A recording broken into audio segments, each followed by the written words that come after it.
ANM ನ್ಯೂಸ್ಗೆ ಸ್ವಾಗತ. ನಿಮ್ಮ ಕನಸಿನ ಮನೆಯ ನಿರ್ಮಾಣಕ್ಕೆ ಬೇಕಾದ ಅತ್ಯುತ್ತಮ ಗುಣಮಟ್ಟದ ಸಾಮಗ್ರಿಗಳು ಈಗ ಒಂದೇ ಸೂರಿನಡಿ ಲಭ್ಯ. ಚಿಂತಾಮಣಿಯ ವಿಜಯಲಕ್ಷ್ಮಿ ಸ್ಟೀಲ್ಸ್ ನಿಮ್ಮ ಮನೆ ಕಟ್ಟುವ ನಂಬಿಕಸ್ಥ ಪಾಲುದಾರ. ನಮ್ಮಲ್ಲಿ ಲಭ್ಯ UltraTech cement, Indus 555D TMT ಕಾಮಧೇನು ಮತ್ತು JSW TMT ಕಬ್ಬಿಣ, ಉತ್ತಮ ಗುಣಮಟ್ಟದ ರೂಫಿಂಗ್ ಶೀಟ್ಸ್ ಮತ್ತು ಸೆಕ್ಷನ್ ಐಟಮ್ಗಳು, ಆಸ್ಟ್ರಾಲ್ ಮತ್ತು ಆಶೀರ್ವಾದ್ ಪೈಪ್ಗಳು, ಏಷ್ಯನ್ ಪೇಂಟ್ಸ್ ಮತ್ತು ಬಿರ್ಲಾ ಓಪಸ್ ಪೇಂಟ್ಸ್, ಸೆಂಚುರಿ ಮತ್ತು ಗ್ರೀನ್ ಲ್ಯಾಂಪ್ ಪ್ಲೇವುಡ್ಸ್. ಇದಲ್ಲದೆ ಫೆವಿಕಾಲ್, ಹಾರ್ಡ್ವೇರ್, ಫಿಟ್ಟಿಂಗ್ಸ್, ಎಲೆಕ್ಟ್ರಿಕಲ್ ಐಟಮ್ಗಳು ಹಾಗೂ ಮನೆ ನಿರ್ಮಾಣಕ್ಕೆ ಬೇಕಾದ ಇನ್ನಿತರ ಸಾಮಗ್ರಿಗಳು ಅತ್ಯುತ್ತಮ ದರದಲ್ಲಿ ಲಭ್ಯ.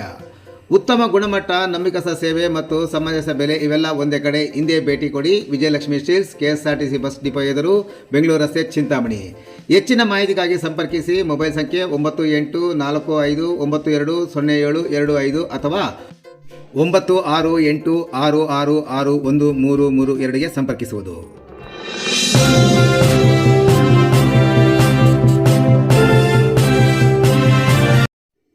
ಕೌಟುಂಬಿಕ ಕಲಹಕ್ಕೆ ಭೀಕರ ರಕ್ತಪಾತ. ಪತ್ನಿ ನಾದಿಯನ್ನು ಕಟುಕನಂತೆ ಕೊಂದ ಪತಿ. ಕೌಟುಂಬಿಕ ವಿರಸದ ಹಿನ್ನೆಲೆಯಲ್ಲಿ ಪತಿಯೊಬ್ಬ ತನ್ನ ಪತ್ನಿ ಹಾಗೂ ನಾದಿನಿಯನ್ನು ಅತ್ಯಂತ ಭೀಕರವಾಗಿ ಕೊಲೆ ಮಾಡಿರುವ ಘಟನೆ ಚಿಂತಾಮಣಿ ನಗರದ JJ ಕಾಲೋನಿಯಲ್ಲಿ ಸೋಮವಾರ ಮುಂಜಾನೆ ನಡೆದಿದೆ. ಕೊಲೆ ಮಾಡಿದ ಆರೋಪಿಯನ್ನು ಕೋಲಾರ ಗಲ್ಪೇಟೆಯ ಮೂಲದ ನಿವಾಸಿ 30 ವರ್ಷದ ಏಜಾಜ್ ಎಂದು ಗುರುತಿಸಲಾಗಿದೆ. ಘಟನೆಯಲ್ಲಿ ಆರೋಪಿ ಪತ್ನಿ 25 ವರ್ಷದ ಶಮಾ ಹಾಗೂ ಆಕೆಯ ತಂಗಿ 18 ವರ್ಷದ ರೇಷ್ಮಾ ದಾರುಣವಾಗಿ ಸಾವನ್ನಪ್ಪಿದ ದುರ್ದೈವಿಗಳಾಗಿದ್ದಾರೆ. ಇನ್ನು ಮೃತಳ ತಂದೆ ಸರ್ದಾರ್ ಪಾಷಾ ಮತ್ತು ತಾಯಿ ಕವಿತಾ ಅಂತರ್ಜಾತಿ ವಿವಾಹವಾಗಿದ್ದು ಅವರಿಗೆ 5 ಮಂದಿ ಹೆಣ್ಣು ಮಕ್ಕಳಾಗಿದ್ದು, ಕೊಲೆಯಾದ ಶಮಾ 2ನೇ ಮಗಳಾದರೆ ರೇಷ್ಮಾ 5ನೇ ಮಗಳಾಗಿದ್ದಳು ಎನ್ನಲಾಗಿದೆ. ಉಳಿದ 3 ಹೆಣ್ಣು ಮಕ್ಕಳಿಗೂ ಮದುವೆಯಾಗಿದೆ ಎನ್ನಲಾಗಿದೆ. ಕೊಲೆಗೆ ಕಾರಣವೇನು? ಪೊಲೀಸ್ ಮೂಲಗಳ ಪ್ರಕಾರ ಆರೋಪಿ ಏಜಾಜ್ ಹಾಗೂ ಮೃತ ಶಮಾ ದಂಪತಿಗೆ 2 ಗಂಡು ಮಕ್ಕಳು ಹಾಗೂ 1 ಹೆಣ್ಣು ಮಗುವಿದೆ. ಆದರೆ ಕಳೆದ 3 ತಿಂಗಳಿನಿಂದ ದಂಪತಿಗಳ ನಡುವೆ ತೀವ್ರ ಸ್ವರೂಪದ ಕೌಟುಂಬಿಕ ಕಲಹ ಹಾಗೂ ಗಲಾಟೆಗಳು ನಡೆಯುತ್ತಿದ್ದವು ಎನ್ನಲಾಗಿದೆ. ಇದೇ ವಿರಸ ಮುಂದುವರೆದು ಭಾನುವಾರ ರಾತ್ರಿ ಕೋಲಾರದಿಂದ ಚಿಂತಾಮಣಿಯಲ್ಲಿ ಪತ್ನಿ ಮನೆಗೆ ಬಂದಾಗ ರಾತ್ರಿ ಸಹ ಗಲಾಟೆ ನಡೆದಿದೆ. ಸೋಮವಾರ ಮುಂಜಾನೆ ಮತ್ತೆ ಗಲಾಟೆ ನಡೆದು 6 ಗಂಟೆಯ ಸುಮಾರಿಗೆ ವಿಕೋಪಕ್ಕೆ ತಿರುಗಿದೆ. ಕೋಪೋದ್ರಿಕ್ತರಾದ ಏಜಾಜ್ ಪತ್ನಿ ಶಮಾ ಹಾಗೂ ನಾದಿನಿ ರೇಷ್ಮಾ ಇಬ್ಬರನ್ನು ಭೀಕರವಾಗಿ ಹತ್ಯೆ ಮಾಡಿ ಕೋಲಾರಕ್ಕೆ ಮಕ್ಕಳ ಸಮೇತ ಪರಾರಿಯಾಗಿದ್ದಾನೆ. ಕೋಲಾರ ಠಾಣೆಯಲ್ಲಿ ಶರಣು. ಡಬಲ್ ಮರ್ಡರ್ ಮಾಡಿ ಸ್ಥಳದಿಂದ ಕೋಲಾರಕ್ಕೆ ತನ್ನ 3 ಮಕ್ಕಳ ಜೊತೆ ಪರಾರಿಯಾಗಿದ್ದ ಆರೋಪಿ ಏಜಾಜ್ 3 ಮಕ್ಕಳನ್ನು ತನ್ನ ಮನೆಯಲ್ಲಿ ಬಿಟ್ಟು ಕೋಲಾರದ ಗಲ್ಪೇಟೆ ಠಾಣೆಗೆ ಶರಣಾಗಿ ಕೊಲೆ ಮಾಡಿ ಬಂದಿರುವ ವಿಷಯ ತಿಳಿಸಿದ್ದಾನೆ. ಕೋಲಾರದ ಪೊಲೀಸರು ಚಿಂತಾಮಣಿ ನಗರ ಠಾಣೆ ಪೊಲೀಸರ ಕ್ಷಿಪ್ರ ಕಾರ್ಯಾಚರಣೆ ನಡೆಸಿ ಆರೋಪಿಯನ್ನು ತಮ್ಮ ವಶಕ್ಕೆ ಪಡೆಯುವಲ್ಲಿ ಮತ್ತು ಬಂಧಿಸುವಲ್ಲಿ ಯಶಸ್ವಿಯಾಗಿದ್ದಾರೆ. ಇನ್ನು ಸ್ಥಳಕ್ಕೆ ಹಿರಿಯ ಪೊಲೀಸ್ ಅಧಿಕಾರಿಗಳು ಭೇಟಿ. ಇನ್ನು ವಿಷಯ ತಿಳಿಯುತ್ತಿದ್ದಂತೆ ಘಟನಾ ಸ್ಥಳಕ್ಕೆ SP ಕುಶಲ್ ಚೌಕ್ಸೆ, ಜಿಲ್ಲಾ ಹೆಚ್ಚುವರಿ ಪೊಲೀಸ್ ವರಿಷ್ಠಾಧಿಕಾರಿ ಜಗನ್ನಾಥ್ ರೈ, ಚಿಂತಾಮಣಿ ಪ್ರಭಾರಿ DYSP ಪ್ರಕಾಶ್, ನಗರ ಠಾಣೆಯ ಪೊಲೀಸ್ ಇನ್ಸ್ಪೆಕ್ಟರ್ ವಿಜಯಕುಮಾರ್, ಗ್ರಾಮಾಂತರ ಠಾಣೆಯ ಪೊಲೀಸ್ ಇನ್ಸ್ಪೆಕ್ಟರ್ ಶಿವರಾಜ್, ಕೆಂಚಾರಹಳ್ಳಿ ಠಾಣೆಯ police inspector Narayanaswamy, Shidlaghatta police inspector Anand, Kencharahalli PSI Shyamala, Chintamani ನಗರ ಠಾಣೆಯ PSI ರಮೇಶ್ ಸೇರಿದಂತೆ ಮತ್ತಿತರರು ಸ್ಥಳಕ್ಕೆ ಭೇಟಿ ನೀಡಿ ಪರಿಶೀಲನೆ ನಡೆಸಿದ್ದಾರೆ. ಇನ್ನು ಘಟನೆಗೆ ಸಂಬಂಧಿಸಿದಂತೆ ಚಿಂತಾಮಣಿ ನಗರ ಪೊಲೀಸ್ ಠಾಣೆಯಲ್ಲಿ ಪ್ರಕರಣ ದಾಖಲಾಗಿದ್ದು ಮುಂದಿನ ತನಿಖೆ ಪ್ರಗತಿಯಲ್ಲಿದೆ. ಒಂದೇ ಮನೆಯಲ್ಲಿ 2 ಯುವತಿಯರ ಭೀಕರ ಕೊಲೆಯಾಗಿರುವುದರಿಂದ JJ ಕಾಲೋನಿಯಲ್ಲಿ ಸದ್ಯ ಆತಂಕದ ವಾತಾವರಣ ನಿರ್ಮಾಣವಾಗಿದೆ.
ಮೊದಲಿಂದ ಈ ಥರ ಗಲಾಟೆ 3-4 ತಿಂಗಳಿಂದ ಸ್ಟಾರ್ಟ್ ಆಗಿದೆ. ಸಿನ್ಸ್ ಈ ವಾಪಸ್ ಹೋಗ್ತಾ ಇಲ್ಲ ವೈಫ್ ಈ ಥರ ಅವರಿಗೆ ಸಮಸ್ಯೆ ಆಯಿತು, ಅದು ಸಮಸ್ಯೆ, ಅದು ಮೇನ್ ಕಾರಣ ಇದೆ. ಈ ಕಾರಣ ಬಗ್ಗೆ ಇವರು ಈ ಥರ ಬೇಜಾರಾಗಿ ಈ ಥರ ಮಾಡಿದ್ದಾರೆ ಸರ್. ಮತ್ತೆ ಮಾಡ್ತೀವಿ, ನಮಗೆ ಯಾವುದು ಈ ಥರ ಈ ಫ್ಯಾಮಿಲಿಯಿಂದ ಏನೂ ಕಂಪ್ಲೇಂಟ್ ಈ ಥರದ್ದು ಬರಲಿಲ್ಲ.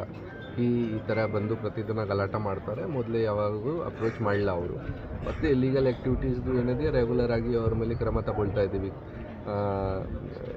ಹೆಣ್ಣೆದು ಕೇಸಸ್ ಆಗ್ತಾಯಿದೆ, ಗ್ಯಾಮ್ಲಿಂಗ್ದು ಕೇಸಸ್ ಆಗ್ತಾಯಿದೆ. ಮತ್ತು ಮೊನ್ನೆ ನಾವು ಗಾಂಜಾ ಕನ್ಸ್ಯೂಮರ್ಸ್ ಮೇಲೆ ಯಾರು ಕನ್ಸ್ಯೂಮ್ ಮಾಡ್ತಾ ಇದ್ದಾರೆ ಅಲ್ಲಿ ಸುಮಾರು ಜನ ಮೇಲೆ ಕೇಸಸ್ ರಿಜಿಸ್ಟರ್ ಮಾಡಿದ್ದೀವಿ. ಜೊತೆಗೆ ಗಾಂಜಾ ಪೆಡ್ಲರ್ ಯಾರು ಇದ್ದಾರೆ ಅವ್ರ ಮೇಲೆ ಕೂಡ ಕೇಸ್ ರಿಜಿಸ್ಟರ್ ಮಾಡಿ 3 kg ಜಸ್ಟ್ 3 ದಿನ ಹಿಂದೆ ಅವರಿಂದ ಸೀಸ್ ಮಾಡಿದ್ದೀವಿ. ಸೊ ನಾವು ರೆಗ್ಯುಲರ್ ಆಗಿ ಇಲ್ಲಿ ಆ್ಯಕ್ಷನ್ ತಗೊಳ್ತಾ ಇದ್ದೀವಿ. ಯಾವುದು ಇಲ್ಲಿಗಲ್ ಆ್ಯಕ್ಟಿವಿಟೀಸ್ ಈ ಜಾಗ ಇಲ್ಲ. ಸರ್, ಚಿಂತಾಮಣಿಯಲ್ಲಿ ಅವರು ಸರೆಂಡರ್ ಮಾಡಿದ್ದಾರೆ ಗಲ್ಪೇಟೆ ಸ್ಟೇಷನಲ್ಲಿ ಸ್ವಂತ ಬಂದು. ಅಲ್ಲಿ ಅವ್ರದ್ದು ಮನೆ ಇದೆ, ಇಲ್ಲಿಂದ ವಾಪಸ್ ಹೋದರು ಅವರು. ಗಲ್ಪೇಟೆ ಸ್ಟೇಷನಲ್ಲಿ ಸ್ವಂತ ಬಂದು ಸರೆಂಡರ್ ಮಾಡಿದ್ದಾರೆ. ಅಲ್ಲಿಂದ ನಮಗೆ ಫಸ್ಟ್ ಮಾಹಿತಿ ಬಂದಿತ್ತು ಗಲ್ಪೇಟೆಯಿಂದ. ಸರ್, ಈಗ 3 ಮಕ್ಕಳಿದ್ದಾರೆ, 3 ಮಕ್ಕಳಿಗೆ ಏನು ಮಾಡಿ ಅವ್ರಿಗೆ ಕರ್ಕೊಂಡು ಹೋಗಿದ್ದಾರೆ ವಾಪಸ್. ಈಗ ನಾವು ಸೆಕ್ಯೂರ್ ಮಾಡಿದ್ದೀವಿ, ಅವ್ರದ್ದು ಇಂಟರ್ಗೇಷನ್ ಮಾಡ್ತೀವಿ, ಕೇಳ್ತೀವಿ ಅವ್ರಿಗೆ ಎಲ್ಲಿ ಬಿಟ್ಟು ಹೋಗಿದ್ದೀರಾ ಅಥವಾ ಏನು ಮಾಡಿದ್ದೀರಾ, ಏನಾಗಿದೆ ಅದು ಎಲ್ಲ ಅವ್ರಿಗೆ ಇಂಟರ್ಗೇಷನ್ ಮಾಡಿ ಆದಮೇಲೆ ಗೊತ್ತಾಗುತ್ತೆ. ಮಕ್ಕಳಿಲ್ಲ ಸರ್ ಜೊತೆಯಲ್ಲಿ ಈಗ? ಇಲ್ಲ, ಅವ್ರಿಗೆ ಮನೆಯಲ್ಲಿ ಬಿಟ್ಟು ಅವರು ಸರೆಂಡರ್ ಮಾಡಿದ್ದಾರೆ. ಓಕೆ.